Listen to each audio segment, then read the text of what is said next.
Today's episode is an important one. We're talking about something that we as moms often struggle with, self-care.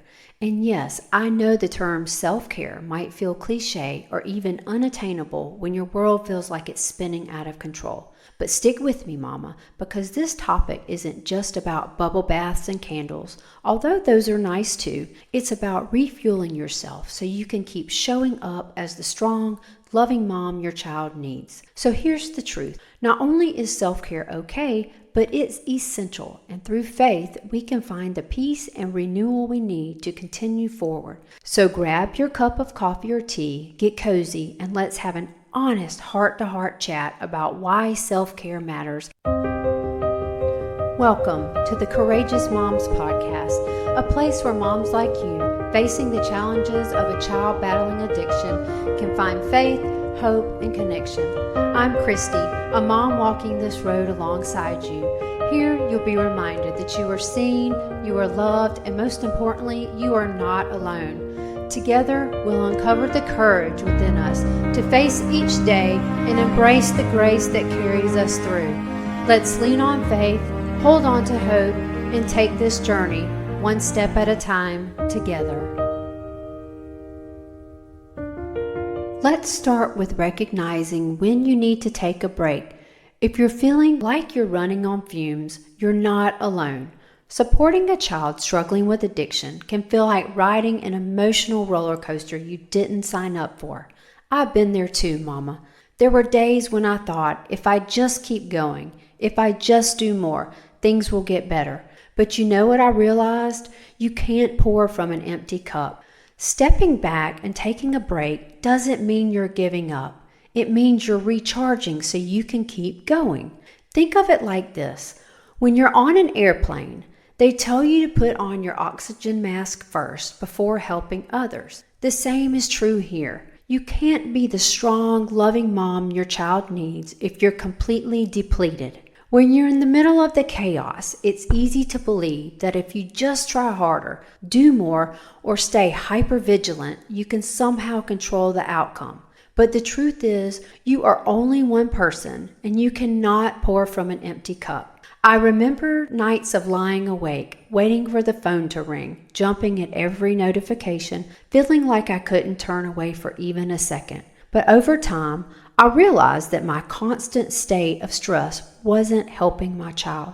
It was only breaking me. And when I was broken, I wasn't able to show up for him in the way he needed. Have you ever found yourself exhausted, running on fumes, and feeling guilty at the very thought of stepping away? That's a sign that you need to take a break. Even Jesus took time to retreat and pray. If he needed rest, why wouldn't we also?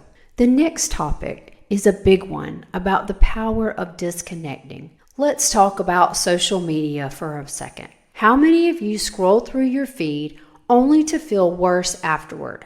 I've done it. You see those perfect family photos, the kids smiling, and you think, why can't my life look like that? Here's the thing. Social media is a highlight reel. It's not real life. Taking a break from it can be one of the most freeing and best gifts you can give yourself. Imagine spending that time doing something that fills you up instead, reading a good book, going for a walk, or just sitting quietly with your thoughts. Doesn't that sound much better than the endless scroll? Taking a step back doesn't mean you don't care. It means you're acknowledging that you need time to reset, to breathe, and to hear from God. We often get so consumed by our child's struggle that we forget who we are outside of it. Have you ever found yourself unable to remember the last time you laughed, like really laughed, or the last time you truly felt peaceful?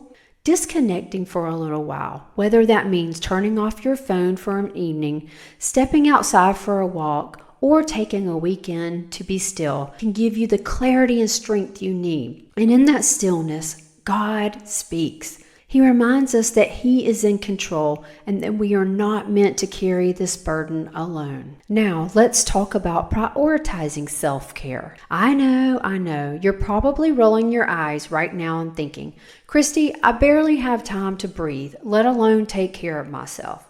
But Mama, it doesn't have to be a grand gesture. What does self-care look like for you? Maybe it's taking a 10-minute walk or a long bath, journaling your thoughts, or maybe it's going to lunch with a friend who gets you. It can be little things like this that can fill your cup up in ways you might not expect. For me, it sometimes is as simple as sitting in my car for an extra 5 minutes after a grocery run, blasting my favorite song, and just being still. One time, my husband asked why I was always in the car for so long, and I told him, I'm getting in my alone time. I used to believe that I didn't have time for self-care, but then I realized, if I don't take care of myself, I won't have anything left to give. Even Jesus prioritized time alone with God. Taking care of yourself physically, emotionally, and spiritually is an act of faith. It's trusting that God is working even when we step away.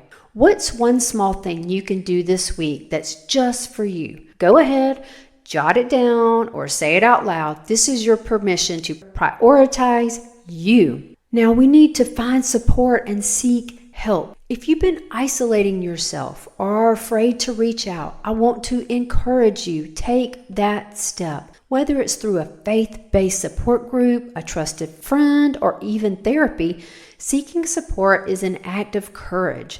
Therapy was such a game changer for me. Talking to someone who could help me process my emotions, fears, and frustrations felt like a lifeline. There's no shame in seeking help. In fact, it's one of the strongest things you can do. God created us for community, and when we lean on others, we are reminded that we are never alone. There is so much power in finding other moms who understand what you're going through.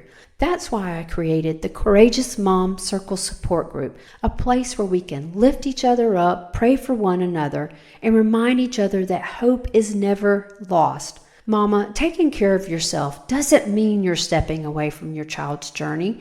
It means you're equipping yourself to stay in it. When you're rested, emotionally balanced, and mentally strong, you're able to be the mom your child needs. Being there for your child, stronger than ever, is a beautiful thing. When you take care of yourself, you show up stronger and more present for your child. Your resilience, your peace, it creates a ripple effect. Your child might not say it, but they feel it. One of the verses that can help you get through those hard days is Matthew 11:28. Come to me, all ye who are weary and burdened, and I will give you rest. Rest is not just something we need. It's something we're invited to receive. When you take a step back and rest to take care for yourself, you come back stronger, more grounded, and with a renewed spirit. Your child needs you to be healthy, not just physically, but emotionally and spiritually. One of the biggest realizations I had was that my job wasn't to save my child.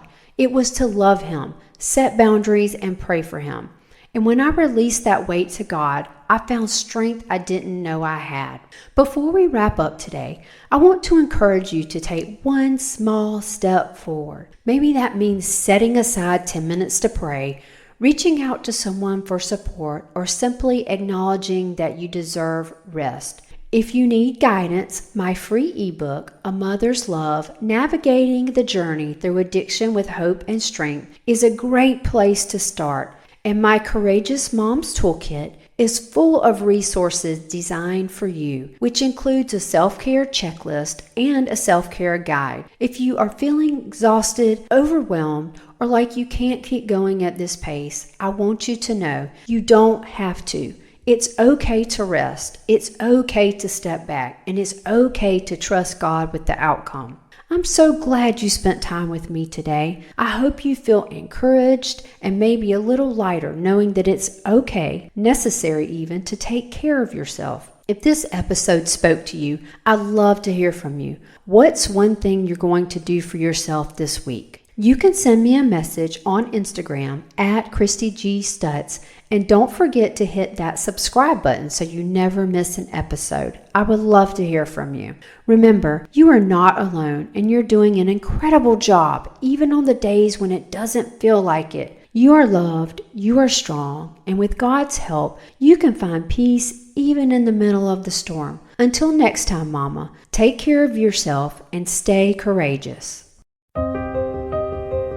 Thank you so much for joining me on this episode of the Courageous Moms Podcast. I hope you're walking away with a little more hope, a lot more strength, and the reminder that you're never alone on this journey. If today's episode resonated with you, don't forget to check out the Courageous Moms Toolkit. It's packed with resources to help you find peace, set boundaries, and navigate this challenging season with love and grace. You can grab it now using the link below. And if you're looking for a supportive community of moms who truly understand what you're going through, I'd love for you to join the Courageous Mom Circle Support Group. It's a place where you can connect, share, and find encouragement from moms walking the same path. Before you go, always remember that you are not alone and you are stronger than you think. Take care, and I'll see you in the next episode of the Courageous Moms Podcast. I'm Christie Studd, sending you love, hope, and strength. Together, we can find beauty through the struggle, and yes, sometimes through rose-colored glasses.